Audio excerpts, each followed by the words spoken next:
ሰላም እንዴት ናችሁ? የባህር ዳር ፖድካስት ቤተሰቦች ሰላም ናችሁ ወይ?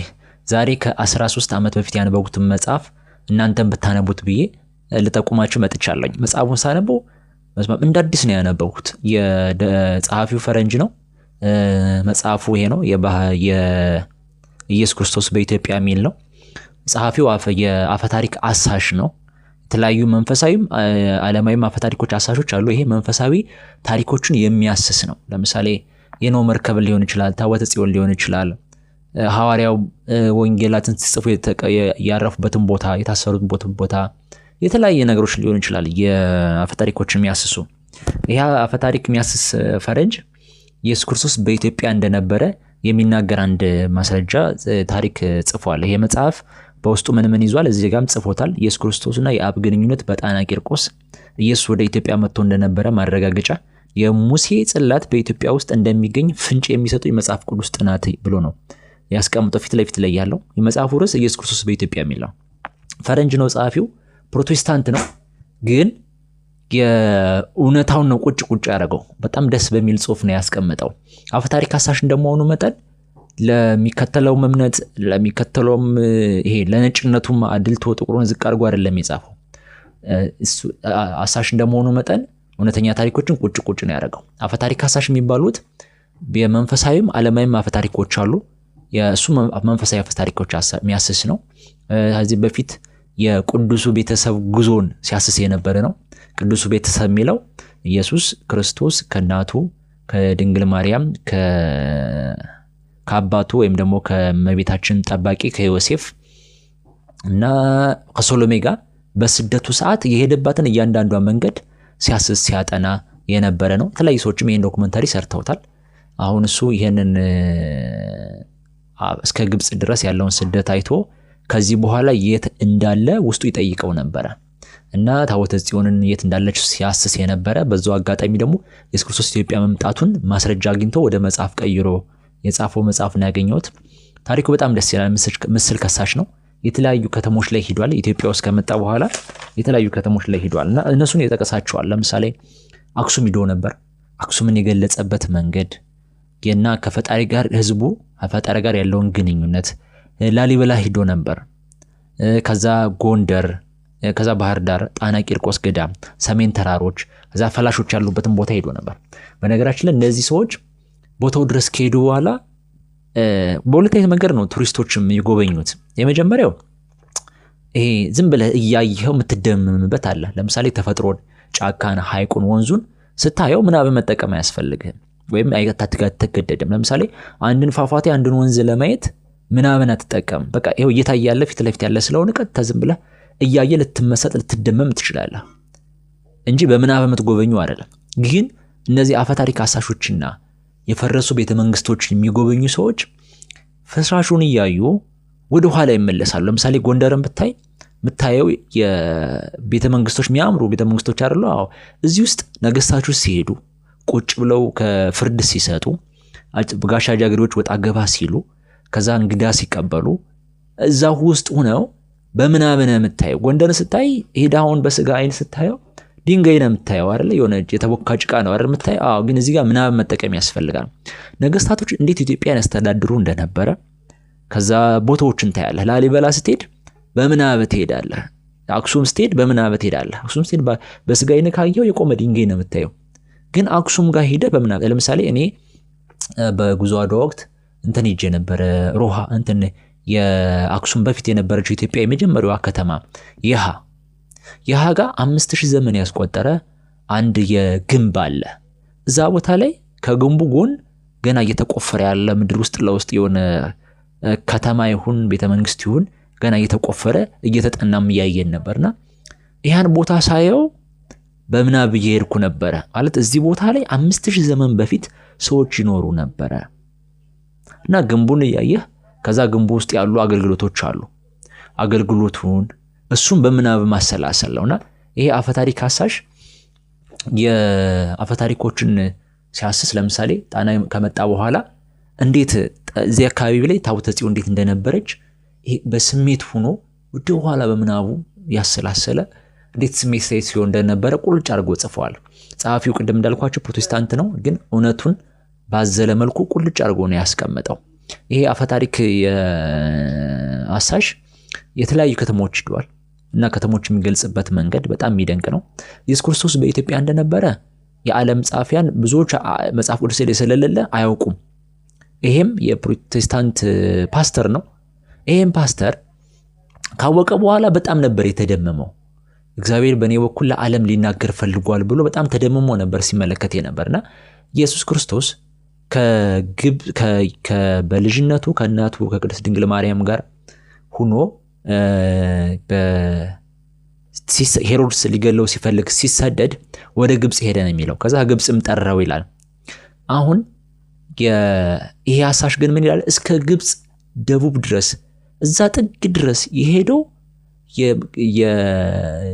ለመሸሽ ብቻ አይደለም ብሎ ይሄን እየመረመረ ነው ያገኘውና አብዛኛው አሳሽ ዶክመንተሪም ይሄ አፈታሪክ የሚያስሶች ዶክመንተሪም ሲሰሩ መጽሐፍም ሲጽፉ እስከ ግብጽ ድረስ ያለውን ነው የሚጽፉት። አብዛኞቹ አሳሽ ይሄን ጉዞ አድርገውታል። እመቤታችን ቅድስት ድንግል ማርያም ይሄ ወይም ደግሞ ቅዱሱ ቤተሰብ የሄደውን ስደት አብዛኞቹ ሄደውታል። ከኢየሩሳሌም ተነስተው እስራኤል ተነስተው ግብጽ ድረስ ሆኖ ግብጽ እያንዳንዱ የሄድበትን መንገድ አብረው ያደሩበትን የቆዩበትን ታምር የሰሩበትን አሁን ቤተክርስቲያን የተሰሩበትን ቦታዎች ሁሉ አብዛኛው የአፈታሪክ አሳሾች ጎብኝተውታል። ግን ከግብጽ አልወጡም። ስለዚህ አብዛኛው ዓለም የሚያውቀው ኢትዮጵያ ውስጥ እንደመጣ አይደለም፣ ግብጽ ድረስ እንደሄደ ነው። ዶክመንታሪም ሲሰሩ መጽሐፍም ሲጽፉ መንፈሳዊ ተረካዎችም ሲተርኩ እንደዛ ነው የሚያሱትና ይሄ አሳሽ ምን ይላል? ይሄ አፈታሪክ አሳሽ ኢትዮጵያ ውስጥ አለ ብሎ በማስረጃ ነው ያቀረበው። እውነት ነው። እመቤታችን ኢትዮጵያ ውስጥ መጣ ነበር ልጇን ይዛ። እንዲሁም ሌሎች አብያተ ክርስቲያናት ከኢትዮጵያ ውጭ ያሉ የህንድ፣ የግብጽ፣ የተለያዩ የራሽያ ቤተ ክርስቲያኖች እናንተ የእመቤታችን ፍቅር በጣም ይጠናባችኋል ይላሉ። ያ ሚስጥሩ ስለገባን ነው። ማለት በስደቷ ሰዓት መጣ ኢትዮጵያን ማረፊያዋ መጠለያዋ አድርጋ አስራት ተቀብላ ህዝቡንም አገሪቱን አስራት ተቀብላ ኢትዮጵያን አገሪቱ ሲባል መሬቱንም ህዝቡንም ነው አስራት የተቀበለች። ይሄ በስደቱ ሰዓት የወደድናት እሷም የምትወደን ቅድስት ሀገር ነው ያለች። በዛ ምክንያት ነው ፍቅራችን የጠናው እና ይሄ እኛም ደግሞ ለኢየሱስ ክርስቶስ ቅርብ ነን። ይሄ ኢትዮጵያ ለኢየሱስ ክርስቶስ ቅርብ ነች። ኢትዮጵያ ኢየሱስ ክርስቶስን አሁን አይደለም የምታውቀው። ለምሳሌ ሰብአ ሰገል ገና ሳይወለድ በአባታቸው በደሼት አማካኝነት ታሪኩ አምላክ ይወለዳል። ሲወለድ ይሄ ኮከብ በሰማይ ይታያል። ይሄ ኮከብ እየመራችሁ ሂዳችሁ ማግኘት ትችላላችሁ የሚለውን ጽፎ ቀርጾ አስቀምጦላቸው ኮከብ እየቆጠሩ እየጠበቁ ዓለምን እያጠኑ ሲጠብቁ ከዛ ያ ኮከብ ሲመጣ ኢየሱስ ክርስቶስ እንደተወለደ ሲያውቁ ሰብአ ሰገል ስጦታ ይዘውለት ሂደው የሰገዱለት ከጥንት ጀምሮ እግዚአብሔር የሚያውቅ ትውልድ ነው ያለን። እግዚአብሔር የሚያውቅ ሀገር ነው እና የእመቤታችን ፍቅር ባይጠናብን ነው። ምክንያቱም ሰው የሆነውን አምላክ የሰጠችን እሷ ነች። ይህ አፈታሪክ አሳሽ ዓለም የሚያውቀው በኢየሱስ ክርስቶስ ግብጽ ድረስ ብቻ እንደሄደ ነበር። አሁን ግን ጣና መጥቶ እንደነበረ፣ ጣና ላይ 3 ወር ከ10 ቀን እንደተቀመጠ፣ በዛ ሰዓት ላይ ታቦተ ጽዮን እዛ እንደነበረች፣ ታቦተ ጽዮን ተለያዩ ተቀምጣለች። ዝዋይም ተቀምጣ ነበር። ከዛ የጣና ቂርቆስ 800 ዓመት ተቀምጣ ነበር። ከዛ ወደ አክሱም ሄዳለች እና ይሄን ሲያቅ በጣም ነበር የተደመመው። ለሱ በጣም አዲስ ነገር ነውና ይሄንንና ሌሎች ታሪኮችን የጻፈበት መጽሐፍ ነው ይሄ ታሪክ። ይሄ መጽሐፍ እስከቻላችሁ እንዲሁ ብታነቡትና ብትደሙ ደስ ይለኛል። ትንሽ አንዳንድ የሚቆረቁር ነገር አለው ሲጽፍ ይሄ መጽሐፍ። ምን ይላል? እመቤታችንና ቅዱስ ዮሴፍን ጠባቂዋን እጮኛ ወይም ደግሞ ይሄ ጥንዶች እያለ ይጽፈዋል። ይሄ በፕሮቴስታንት እምነት የሚጠበቅ ነው። እነሱ ባሏ ነው፣ እጮኛዋ ነው፣ ይቀርበለኝ እጮኛዋ ነው፣ ይሄ ተጋብተዋል፣ ሌላ ልጅ ማላት ምናምን ስለሚሉ ይሄ ፓስተር ትንሽ እንደዛ እያለ ይጻፈዋል። እሱን ባለማወቅ የጻፈው ነው ወይም ጥረ ሥላሴን ጥግ ድረስ ባለመረዳት የጻፈው ነውና ይሄ ጥሩ ሰባኪ ቢያገኝ ግን ጥሩ ክርስቲያን መሆን የሚችል ፓስተር ነው። እሱን እየዘለላችሁ እየተረዳችሁት አንዳንድ ምስጢራቶች ስላልተገለጡለት ነው እየተረዳችሁት ያለፋችሁት አንበቡት። በተረፈ ይሄ ስለ ኢትዮጵያ ቅድስና ከዛ እግዚአብሔር ከኢትዮጵያ ጋር ያለውን ግንኙነት በደንብ ቁልጭ አድርጎ የሚናገር መጽሐፍ ነው። በነገራችን ላይ ከዚህ በፊትም ኢየሱስ ክርስቶስ በኢትዮጵያ እንደነበረ ተጽፏል። ይሄ ፈረንጅ የደረሰበት ኢየሱስ ክርስቶስ በኢትዮጵያ መኖሩን በሕፃንነቱ መምጣቱን ነው። ግን ካደገ በኋላም ኢትዮጵያ መምጣቱን ቢያቅን እንዴት ይፈነጥዝ ነበር። የኢትዮጵያ ሊቃውንት ኢየሱስ ክርስቶስ ከ12 ዓመቱ በኋላ ወይም ደግሞ 30 ከመድረሱ በፊት 10 ምናምንና 20 ምናምን ላይ ያለውን እድሜ ምን እንደሰራ የት እንዳለ አይታወቅም። ኢትዮጵያ ውስጥ ግን የት እንደነበረ የሚታወቅ ራሱን የቻለ ታሪክ አለ፣ ተጽፎ ተቀምጧል። ይሄን ፍላጎት ላለው ሰው አስሶ ማግኘት ይችላል። የተለያዩ አባቶች የመጽሐፍ ጽፈውታል። ፍላጎት ላለው ማግኘት ይችላል። እስኪ ማወቅ ፈልጋለሁ ካለ እኔ መጽሐፍ ተቆማችሁ ይችላልኝ ኮሜንት ላይ ያስቀምጡልኝና ተቆማችኋለሁ።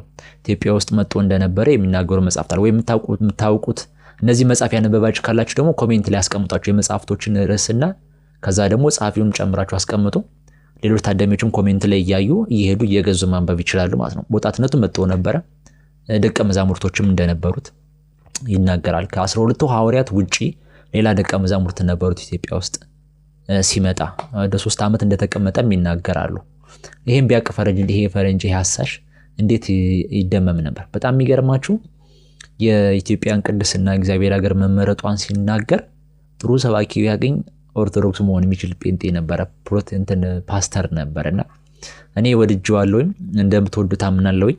ኢየሱስ ክርስቶስ በኢትዮጵያ ነው የሚለው ከ2005 ላይ ነው እኔ ያነበብኩት። እናንተ ደግሞ አሁን ኑሯል ብዬ ገምታለሁ። በድጋሚ ታተሟል ብዬ ገምታለሁ። እንድታነቡት ጠቁማችኋለሁ። ስለነበረን ጊዜ በጣም አመሰግናለሁ። መልካም ቀን። ሰላም ነው።